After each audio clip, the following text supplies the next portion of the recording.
Aujourd'hui, nous allons aborder un autre indispensable pour nos camping-cars, la caméra de recul. À l'ère de la vidéo numérique, la caméra de recul est devenue un standard sur tous les véhicules modernes et en particulier lorsque ces dernières nous permettent d'épargner nos pare-chocs. Les véhicules de loisirs en sont parmi les premiers visés avec leurs gabarits imposants pour qui nos rétroviseurs latéraux et autres radars de recul ne suffisent pas toujours.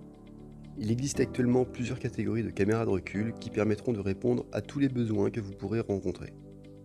Les caméras filaires, ayant pour vocation une position en hauteur à l'arrière de votre véhicule afin de couvrir un champ de vision le plus large possible et qui pour certaines vous permettront de régler leur inclinaison afin de choisir entre le fait de voir votre pare-choc lors d'une manœuvre un peu délicate ou en la redressant, de bénéficier d'une vue arrière venant en quelque sorte remplacer votre rétroviseur central devenu obsolète ou totalement absent de par la configuration même du véhicule.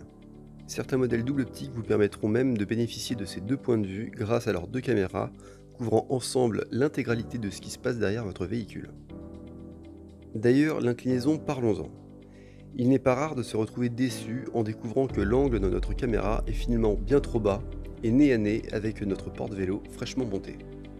C'est pratique pour surveiller ses vélos lors du repas, mais tout de suite beaucoup moins dès lors que l'on souhaite manœuvrer.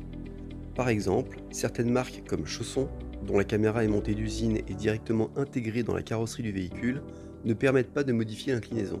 Et la seule solution en cas de présence de porte-vélo sera d'installer une deuxième caméra avec l'angle de vision désiré, souvent en position basse au niveau du pare-choc. On ne va pas se le cacher, le plus pénible lors de l'installation d'une autre caméra, si le véhicule n'est pas pré-câblé d'usine, c'est justement de faire passer le faisceau de cette dernière tout le long du véhicule pour rejoindre son écran au poste de conduite. C'est pour cela que les caméras sans fil sont bien pratiques malgré la qualité du retour vidéo souvent moins bon, bien que suffisante pour la plupart des manœuvres habituelles. Elles peuvent même se retrouver dans des supports de plaques d'immatriculation, ce qui donne une intégration vraiment discrète.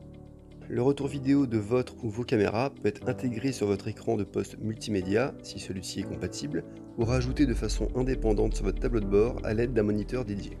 Enfin, le système le plus abouti qui nous vient tout droit de l'automobile haut de gamme moderne est la vision périphérique à 360 degrés de votre environnement.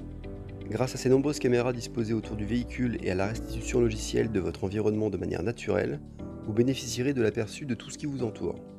Le meilleur moyen à ce jour de préserver votre véhicule et son environnement. N'hésitez pas à contacter nos spécialistes Hippocampe et à vous abonner à cette chaîne pour ne manquer aucune de nos prochaines vidéos. Bon voyage!